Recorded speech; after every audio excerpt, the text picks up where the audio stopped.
Welcome to another episode of Hidden Gems for the Steam Deck. Got 4 awesome games for you to have a look at this week, starting off with Techno Banter.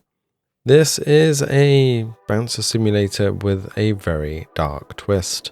There's a lot going on in this game, with much more simulation aspects than you would expect, being able to go to your own room and manage bits and pieces, some dream states, and a few other bits and pieces as well. Pretty much perfectly capped 60 frames per second performance on this one, so just hiding out the overlay, so because it gets away in the text on this one. But overall, although you get some dips, it's really not noticeable, and the wattage on this is very low.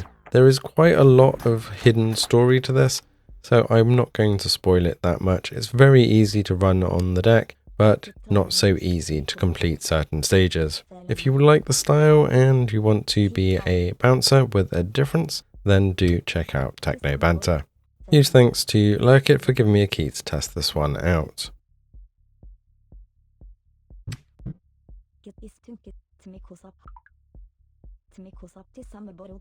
Tomb Raider 4 to 6 Remastered up next, and again thanks for a key to test this out.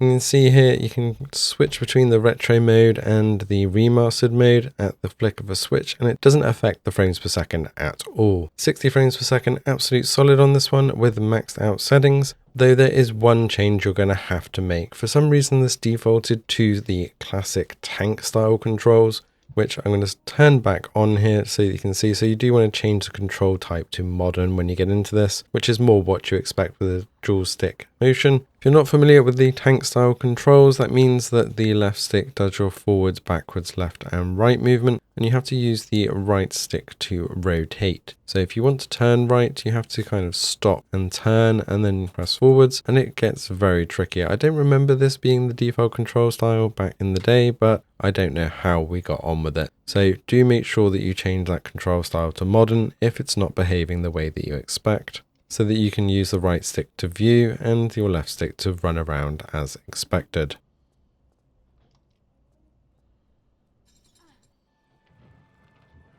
One Piece Pirate Warriors 4 up next, thanks to Bandai Namco for sending me a code for this one so that I could showcase it. This again is running at a pretty solid 60 frames per second and no real settings to show, although it's going to get some dips as you're running through. Cutscenes run at a solid 60 frames per second, and if you were looking for a Dynasty Warriors that runs perfectly on the deck but is One Piece themed, then this is definitely the game for you. It also works perfectly online, so you can do co-op action and beat up thousands upon thousands of enemies to fulfill the missions on each level and progress, level up your character's abilities, and unlock more characters to play with as well. It is a little bit over the top, but if you love One Piece action, you basically get a whole episodic story through each level, so you can appease both your Dynasty Warriors and One Piece fantasy all in one game.